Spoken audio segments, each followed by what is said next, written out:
we are going to cautiously tiptoe in to our week 16 hot read and just do one pick each. There's a lot of COVID news and everything this week.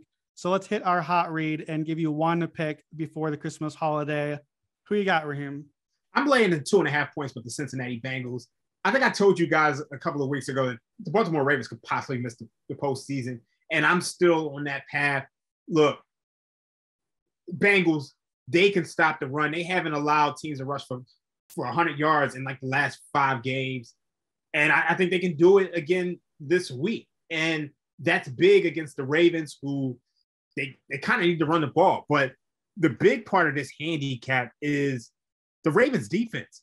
I know you guys have seen it. Obviously, they missed Calais Campbell this week on the defensive line. So the Packers were able to run the ball at will. And I think the Bengals will be able to run the ball with Joe Mixon. But the real problem with the Baltimore Ravens right now is that they can't stop the pass. They're 25th in dropback EPA per play. This team can't stop the pass. We saw Aaron Rodgers, Devontae Adams get whatever they wanted in the passing game. And look, Jamar Chase is the offensive rookie of the year. Tyler Boyd's on the other side. Joe Burrow and this offense is going to be able to get whatever they want as long as they remain aggressive. And you look at the Ravens offense, I still don't trust this Ravens offense. Outside of this game against the Packers, you look at 4 out of the last 5 games or so, they haven't been able to break 20 points. So I'm taking the Bengals here. I'm laying it with them. I also think you might as well put something on the Bengals to win the AFC North, because I think right now they're probably the best team in this division, pound for pound. And maybe you want to put a little something on the Ravens and miss the playoffs. Yeah, the Bengals and Ravens are basically dead heat to win the division at books right now. So, and obviously this game will go a long ways toward determining certainly who is the favorite in that division. I got a little something on Pittsburgh. I got Pittsburgh in a few parlays. I had we talked about this. I had a Bills, Colts, Steelers parlay and one with the Rams, a little extra ticket on there too. Good weekend for my very, very long shot 5,000 to 1 division parlay.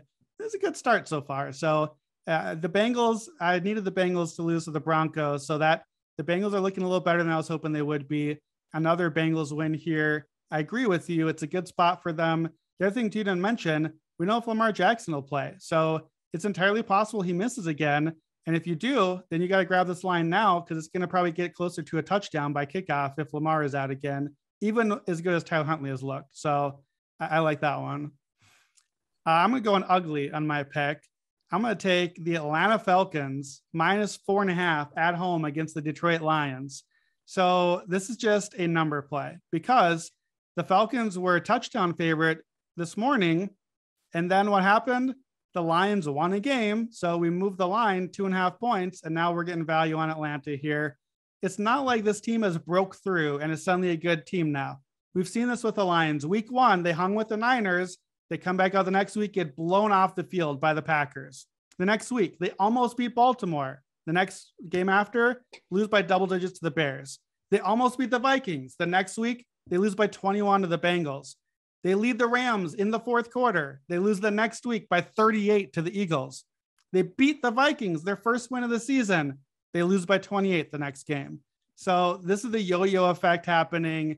I'm not really worried about the Lions here. The other thing too, we know Atlanta has been very up and down, but they're actually been kind of predictable against teams that are currently in the playoff hunt. And I'm counting the Eagles there for now. Atlanta is 0-6, -145 point differential. So you play someone good like the Niners today, they get crushed.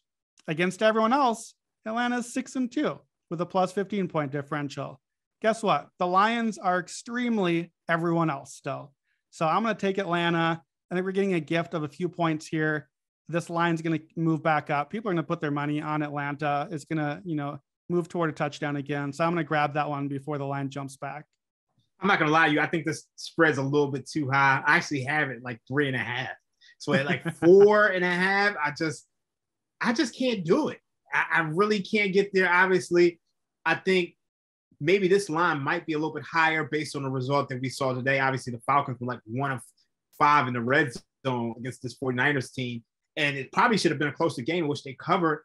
But I mean, when you look at these teams, these are pretty equally matched teams. You got Falcons 25th in EPA play. on offense. Lions 29th in EPA per play on offense. When you look at the defense, Lions 30th in EPA per play on defense. Falcons 26. So I think this line should probably be around 3.5. I really don't want to lay 4.5, 5 points with the Matt Ryan in the dead zone. So I wish you the best of luck.